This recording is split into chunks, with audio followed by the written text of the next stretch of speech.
예수님을 믿는 우리에게 붙여진 많은 이름들 중에 어떤 이름을 가장 좋아하시나요?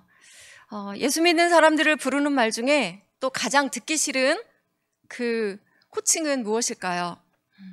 저는 개인적으로는 교인이라는 말을 좋아하지 않습니다. 좋은 의미로는 교회 공동체에 속한 사람이라는 뜻 있지만 그냥 교회 다니는 사람 정도로만 생각할 수 있는 이미지 때문에 그렇습니다.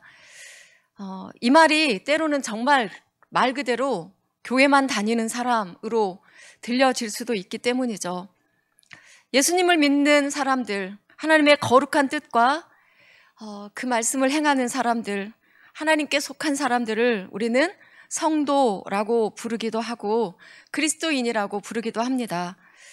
요즘 세상 사람들이 말하는 그 정말 생각조차 하기 싫은 그런 호칭은 예수님을 모르거나 예수님을 미워하는 사람들이 부르고 싶은 대로 부르는 것이지만 우리는 정말 많이 속이 상하기도 하죠, 들으면.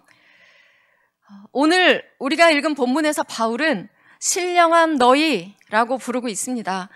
신령한 사람들, 어감이 좀 뭔가 어마무시하게 들리죠. 그래서인지 우리는 성도 또는 그리스도인 이렇게 듣는 것과는 다르게 신령한 사람이라고 하면 쉽게 아멘으로 좀 받아들이기가 어렵습니다. 본문의 시작은 사람이 무슨 범죄한 일이 드러나거든 이라고 말하고 있는데 여기서 사람은 교회 안에 성도를 말하는 것을 먼저 전제로 놓고 말씀을 시작합니다. 성도에게서 드러나는 범죄한 일이 그 범죄가 어디까지 무엇을 두고 판단해야 할까는 잘 모르겠습니다.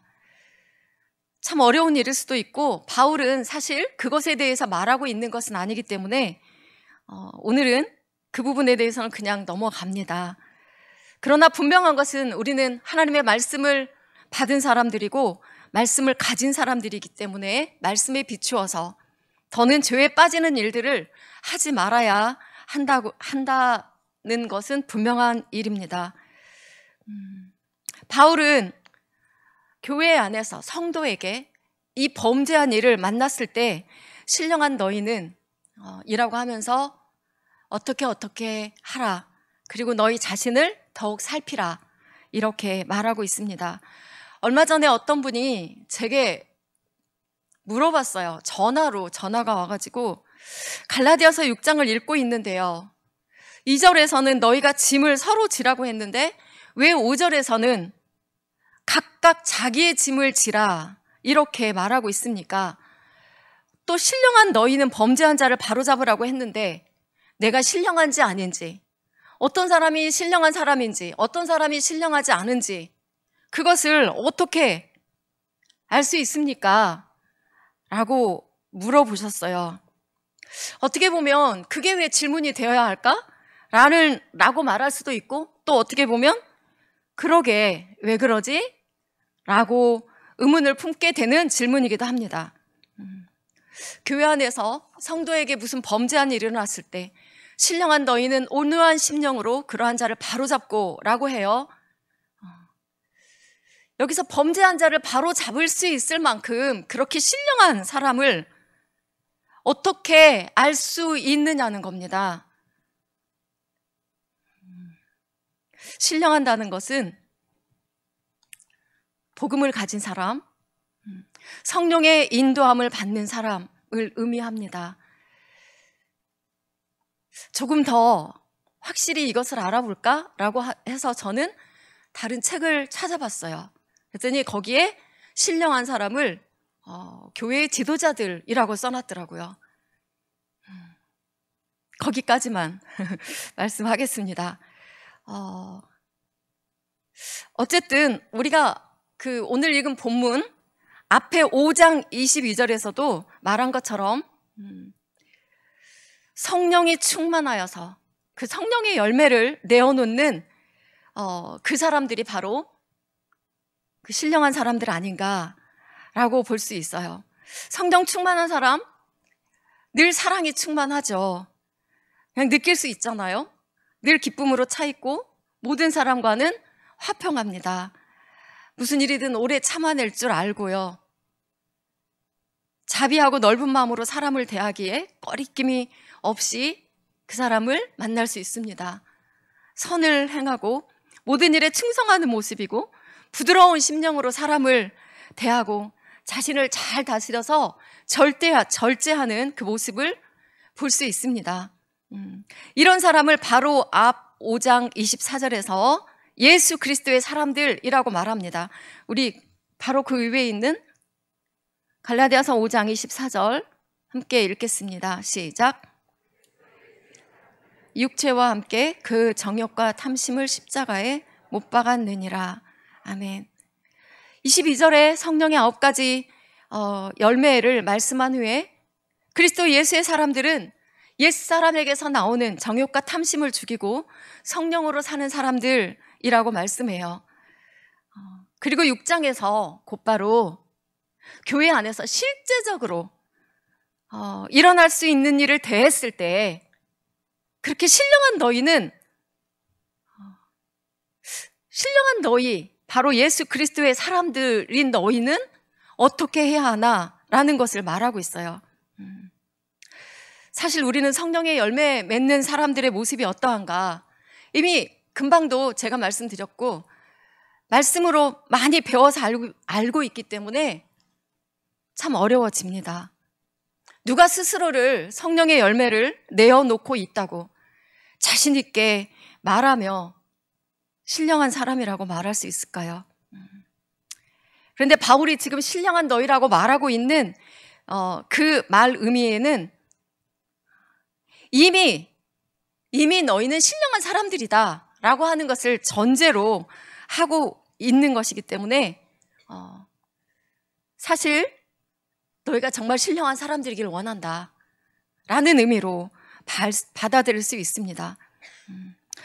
부지런히 주님을 닮아가기에 힘쓰고 성령의 인도함을 받는 사람들이 되기를 그 바라는 마음이 들어있다는 것이죠.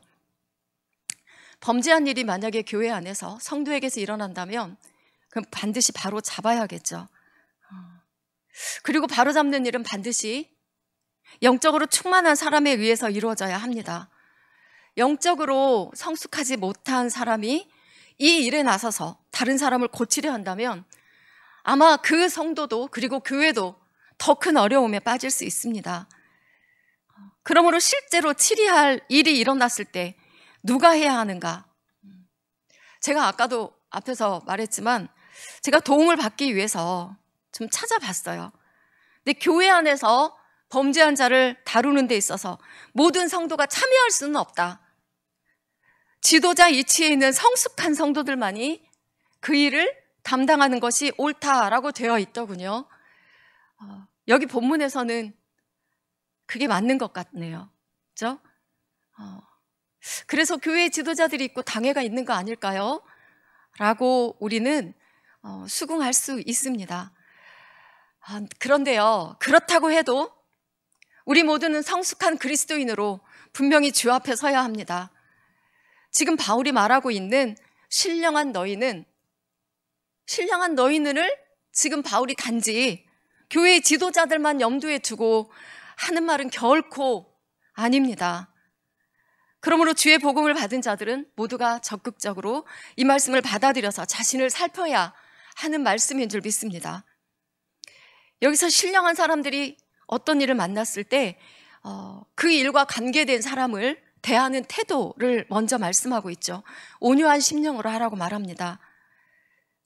연약하여 넘어져서 잘못한 사람을 배척하지 말고 불쌍히 여기는 마음으로 권면해서 그 범죄함으로부터 돌이키도록 해야 한다는 것이죠. 이건 누구나 다 잘 압니다. 그런데요, 우리는 다 마음과 생각으로 죄를 짓는 사람들입니다. 그리스도 예수의 사람들은 그 정과 탐심을 십자가에 못 박았다고 그렇게 분명히 말씀하고 우리는 듣고 있지만 정과 탐심은 솔직히 사람의 마음 안에서 일어나는 것이기 때문에 자신도 모르게 그 여전히 죄악 가운데 있는 것을 부인할 수가 없습니다. 왜냐하면 우리는 그 죄악의 본성 아래 있기 때문에 그렇습니다. 그럼에도 예수의 사람들, 그리스도 예수의 사람들이 다른 것이 있다면 그럴 때 자신도 모르게 들어온 그 죄악된 생각에 있을 때 성령께서 그런 자신의 모습을 보게 하시고 깨닫게 하시고 즉시 돌이키게 하신다는 것이죠. 혹 어떤 사람은 그 기간이 상당히 오래여서 그 죄악된 마음을 오래 품고 있다 해도 예수의 사람이라면 계속해서 말씀으로 두드리시는 성령님으로 인해서 괴로워하고 결국은 회개의 자리로 나아가는 사람들이어야 맞다고 봅니다. 그렇게 주님께 회개하고서야 비로소 마음속에 일어났던 죄악으로 인해 묶여있던 그 마음의 자유를 얻게 되는 것을 경험하는 사람들이 바로 그리스도의 사람들인 줄 믿습니다. 그 일을 위해서 우리 주님이 오셨음을 누가복음 4장 18절에서 이렇게 말씀하죠. 누가복음 4장 18절을 함께 잠시 찾아서 읽어보겠습니다.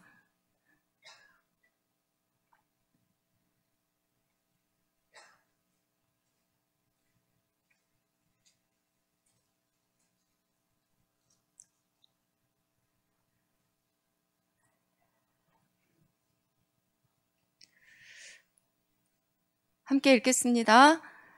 주의 성령이 내게 임하셨으니 이는 가난한 자에게 복음을 전하게 하시려고 내게 기름을 부으시고 나를 보내사 포로된 자에게 자유를, 눈먼 자에게 다시 보게 함을 전파하며 눌린 자를 자유롭게 하고. 아멘. 죄로 인해서 포로되고 눈멀고 눌려있던 자들에게 자유를 주시고 그것이 곧 은혜의 힘을 선포하게 하셨죠. 여기서 복음을 받아들인 가난한 사람들은 그 복음을 받아들인 가난한 심령의 사람들은 예수 안에서의 참 자유를 알기 때문에 죄에 매여 사는 인생이 얼마나 고달프고 괴로운 것인가를 알죠. 알기 때문에 회개의 자리로 나올 수밖에 없는 겁니다. 그럼에도 불구하고 아직 연약한 심령들은요, 때때로 그 마음에 품은 죄악을 행동으로 드러내기도 하고, 이때 좀 더 성숙한 그리스도인들은 온유한 심령으로 그를 돌보아야 한다고 말씀하고 있는 겁니다. 어떤 죄를 지었느냐에 따라 다르겠지만 실제적으로 자신의 죄가 다른 사람 앞에 드러났다고 생각해 보십시오. 아마 그는 거의 실족하게 되거나 함께 공동체 안에서 신앙생활 할 수 없게 될지도 모릅니다. 유대 공동체 안에서 일어난 사건 중에 실제적으로 죄인을 잡아다가 정죄하면서 돌로 치려한 사건을 잘 압니다. 그때 주님은 돌을 들었던 자들에게 너희 중에 죄 없는 자가 먼저 치라 라고 하셨고, 그리고 그들이 다 돌아가자 여자에게 이렇게 말씀하셨죠. 우리 요한복음 8장 10절에서 11절 읽겠습니다.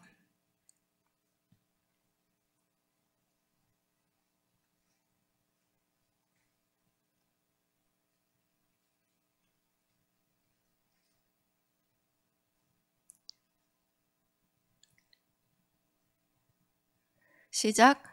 예수께서 일어나사 여자 외에 아무도 없는 것을 보시고 이르시되 여자여, 너를 고발하던 그들이 어디 있느냐? 너를 정죄한 자가 없느냐? 대답하되 주여 없나이다. 예수께서 이르시되 나로 너를 정죄하지 아니하노니 가서 다시는 죄를 범하지 말라 하시니라. 아멘. 사람들이 정죄하고 돌을 던지려 했던 그 여자를 우리 주님이 보호하셨습니다. 그 여자는 자신에게 구원을 주시는 예수님을 만났습니다. 그리고 그 사건은 여기서 끝났습니다. 그런데요, 돌에 맞을 만큼, 돌에 맞아 죽을 만큼 그런 간음한 죄가 아님에도 불구하고 이 시대에 교회 안에서는 혹은 어떤 성도에게 무슨 일이 일어났을 때 교회를 시끄럽게 하고 큰 일이든 작은 일이든 잘못한 성도가 정말 버티기 힘들어하는 주된 요인은 성도들 간에 오가는 말이더라고요. 바울은 지금 정죄하지 말라는 말은 하지 않았지만 온유한 심령으로 하라고 합니다. 온유한 심령은 내가 맘먹는다고 나오는 게 아닙니다. 자칫 내가 온유한 자라는 것을 이때에 보여줘야지 라는 마음으로 좀 온유한 마음을 갖고 해봐야지 라고 결심하고 했다 하더라도요, 그건 정말 교만이고 자기 의를 드러내려는 것에 불과합니다. 그렇게 되면 오히려 모든 일에 혼란에 빠질 뿐이고요, 오히려 시험에 빠질 수 있게 됩니다. 바울이 말하는 성령의 열매로 나오는 온유한 심령은 예수님의 마음이기에 온유한 심령으로 그를 대하려면 먼저 예수님의 마음으로 그를 용납하고 마음으로부터 그를 받아주는 것이 먼저 있어야 합니다. 그래야 너희가 짐을 서로 지라고 말하는 그 다음 절의 말씀도 받을 수 있게 되는 거죠. 우리 2절 말씀을 한번 읽어보겠습니다. 갈라디아서 6장 2절 말씀. 시작. 너희가 짐을 서로 지라. 그리하여 그리스도의 법을 성취하라. 아멘. 여기서 쓰고 있는 짐은 헬라어로 바루스라고 하는데 어떤 사람이 혼자 감당하기 힘든 정말 무거운 짐을 말합니다. 짐을 서로 지라 할 때 이 지라는 말은 한 번만 하라는 게 아니라 계속해서 누군가가 잘못한 것으로 인하여서 겪게 되는 아픔과 고통을 계속 같이 나누는 데 힘쓰라라고 하는 말이죠. 근데 무엇으로 이 짐을 나눠야 할까요? 예수님밖에 없지 않나요? 지금 이 짐을 서로 질 수 있는 신령한 너희 안에는 그 무엇도 아닌 예수님이 중심에 계셔야 합니다. 주님의 부르심을 들어야 하고 주님께 나아가야 합니다. 마태복음 11장 28절 29절 우리 주님께서 말씀하시죠. 수고하고 무거운 짐진 자들아 다 내게로 오라. 내가 너희를 쉬게 하리라. 나는 마음이 온유하고 겸손하니 나의 멍에를 메고 내게 배우라. 그리하면 너희 마음이 쉼을 얻으리니. 아멘. 사람은 누구나 실수할 수 있는 것이고 이것이 드러나게 되면 그 사람은 더욱 고통 중에 빠지게 될 것입니다. 그래서 짐을 서로 지라 할 때 이 짐은 혼자 감당하기 너무나 무거운 것, 힘겨운 것으로 이렇게 쓰고 있습니다. 바울이 이럴 때 너희가 짐을 서로 지라고 말하고 있지만 사실 우리는 어떻게 서로 짐을 나누어야 하는가를 잘 알지 못할 때가 대부분입니다. 이것은 단순히 주님께서 우리에게 말씀하신 이웃 사랑을 실천해야 하는 그런 차원의 이야기와는 다르다고 분명히 봅니다. 우리는 때때로 그와 함께 짐을 나눈다는 생각으로 여러 가지 일을 벌이다가 그의 마음을 더욱 고통스럽게 하는 그런 부족한 모습을 보이기도 하고요.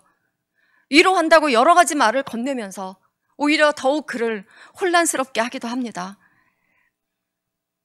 그래서 교회 공동체에서뿐 아니라 우리는 어디서든 지금 자신의 잘못으로 인해서 심적으로 고통당하고 있는 사람을 대해야 하는 일을 할 때 가장 먼저는 우리는 우리 자신을 주 앞에 세워야 합니다. 짐을 나눠지려면 그의 연약함이 곧 나의 연약함임을 인정하고 먼저 회개의 자리로 나아가야 합니다. 그가 지금 잘못한 일을 나도 언제든 할 수 있는 연약한 자임을, 그래서 주의 도우심이 필요한 자임을 인정하며 주께 나아가서 그 사람과 내 자신을 위해 기도해야 합니다.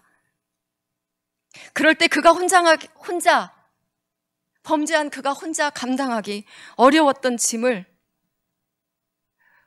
우리 주님이 친히 함께 지시며 또 능히 함께 나누어 질 수 있는 그 힘을 주실 것입니다.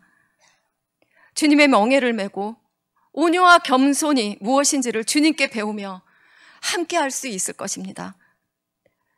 신령한 사람은 늘 주님께 모든 것을 맡기고 겸손히 기도로 주님께 나아가는 사람이며, 언제나 겸손으로 자신의 허리를 동이지 않으면 짐을 함께 지는 일은 정말 어려워질 수 있음을 늘 경계해야 합니다. 우리 2절을 다시 읽겠습니다. 시작. 너희가 짐을 서로 지라. 그리하여 그리스도의 법을 성취하라.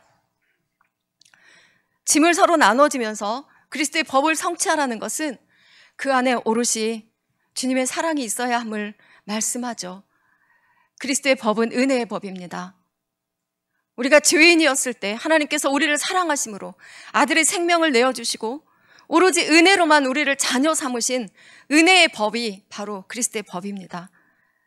그리스도의 법은 십자가에서 당신의 생명을 내어주시고 죄인들을 건지신 사랑의 법입니다. 그러므로 주님은 새 계명을 너희에게 주노니 내가 서로 사랑하라. 내가 너희를 사랑한 것 같이 너희도 서로 사랑하라고 말씀하시죠. 내가 너희를 사랑한 것 같이 하는 사랑, 그 사랑은 죄인을 위해서 그 생명을 내어놓으신 사랑입니다. 그리스도 예수의 사람들은 주님이 우리를 사랑하신 그 사랑으로 사랑해야 함이 마땅하지만 사실 우리는 주님에게까지 장성하기에는 아직은 너무나 먼 사람들입니다. 그렇다고 해도 그리스도 예수께 속한 사람들이라면 잘못을 하고 두려움에 있는 그 사람의 마음이 다치지 않도록 최선을 다해서 그를 돌보는 것은 할 수 있어야 한다고 봅니다. 그러려면 먼저는 그에게 무엇을 하려는 행동을 하기 전에 내 자신을 주 앞에 서게 해야 합니다. 철저히 기도하고 그를 진심으로 용납하고 이해할 수 있는 마음을 주시기를 먼저 간구해야 합니다. 그때 성령께서 말할 수 없는 탄식으로 기도해 주시며 그와 그리고 우리 자신을 도우실 것입니다. 그래서 성령의 인도함을 받는 신령한 사람으로 주께서 만들어 주셨을 때 그는 진실로 겸손함으로 그를 도울 수 있을 겁니다. 그때에는 잘못함으로 인해서 두려움에 떨고 있는 그를 돕는다는 이유로 말 몇 마디로 오히려 고통을 가중하게 하거나 그의 마음에 상처내는 일은 없을 것이라고 봅니다. 왜냐하면 지금 잘못한 사람을 돕고 짐을 나눠지려는 그 사람 안에서 이미 성령께서 일하고 계시기 때문이죠. 그럴 때 비로소 그리스도의 사랑의 법이 성취되리라 믿습니다. 그러나 연약하여서 잘못을 저지른 사람보다 사실 더 잘못된 생각을 하고 있는 사람들이 있음을 인하여서 바울이 아주 강하게 경고합니다. 우리 3절과 4절을 읽겠습니다. 시작. 아무것도 되지 못하고 된 줄로 생각하면 스스로 속임이라. 각각 자기의 일을 살피라. 그리하면 자랑할 것이 자기에게는 있어도 남에게는 있지 아니하리니. 오늘 본문에서 바울은 특별히 지금 이 말을 당시 갈라디아 지방의 교회들 간에 분쟁을 일으키면서 성도들을 이간질시키고 있는 그러면서 자신들은 진리를 선포한다고 말하고 있는 지도자들을 향해서도 말하고 있는 것입니다만 여기서 누가 아무것도 되지 못하고 된 줄로 생각하면 이라고 지금 바울이 말하고 있는 것은요, 지금 잘못한 사람과 자신을 비교하여서 자신은 그 사람에게 충분히 무언가를 해줄 수 있는 괜찮은 사람이라는 우월감을 가진 교만한 사람을 빗대어서 하는 말입니다. 바울은 분명히 교회 공동체 안에서 혼자 감당하기 힘든 그 무거운 짐을 진 사람을 그 짐을 서로 나눠지라고 하고 있기 때문에 이 말씀 또한 우리는 순종해야 함이 마땅합니다. 그러나 먼저는 자신이 어떤 사람인가를 제대로 주님 앞에 세워서 살피기도 전에 어려움 만난 사람과 나 자신을 비교하여서 그를 권면하고 무엇인가를 해주려는 행동부터 한다면 그는 이미 신령한 사람의 마음을 잃어버렸기 때문에 오히려 고통만 가중하게 되는 결과를 나올 수도 있게 되는 겁니다. 그리스도 예수의 사람들의 특징은 자신을 다른 사람과 비교하지 않는 데 있을 겁니다. 연약한 사람과 비교하여서 자신을 우월한 사람으로 하나님 앞에 내세운 사람 중에 대표적인 사람들이 바로 바리새인들입니다. 복음서 중에 누가복음에만 나오는 이야기입니다. 주님이 들려주신 이 이야기를 우리 한번 읽어보겠습니다. 누가복음 18장 9절에서 12절입니다.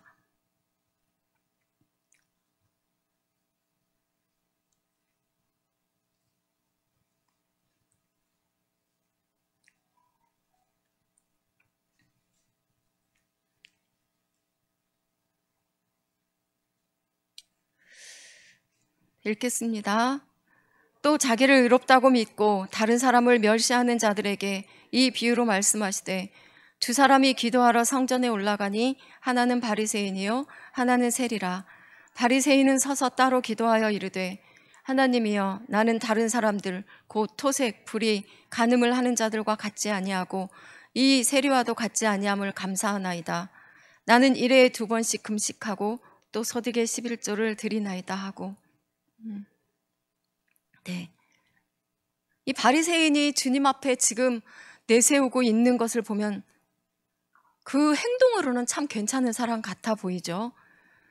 그런데 우리 주님은 이 바리새인이 아니라 자신이 죄인임을 인하여서 멀리서 가슴을 치면서 회개하고 있는 세리가 의롭다 하심을 받았다라고 하시잖아요.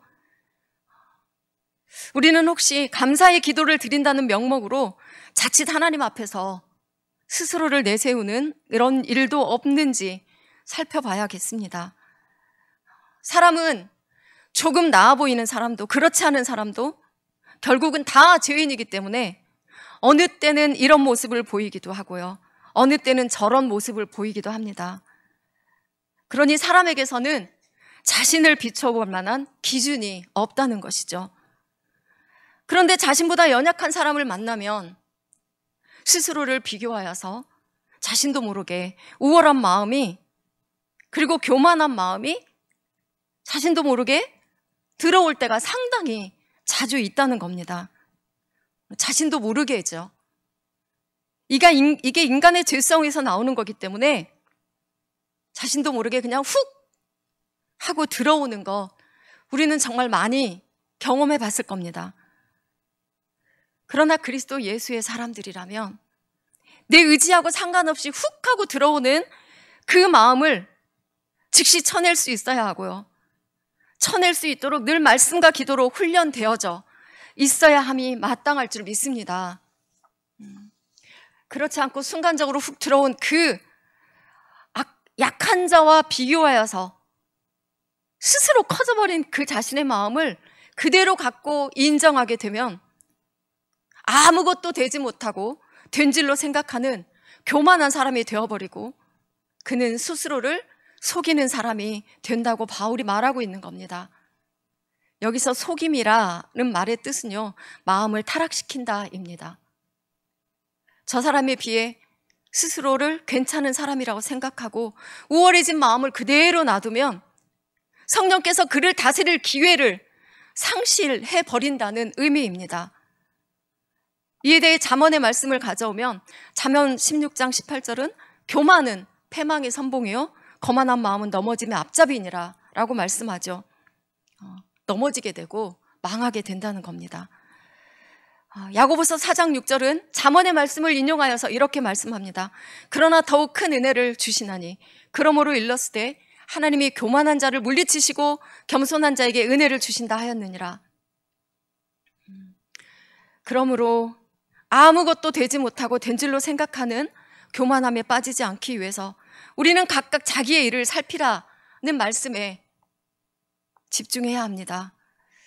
그리스도 예수의 사람들은 예수님께 속한 사람들이기에 언제나 자신을 예수님과 비교해야 합니다. 그래야 맞습니다.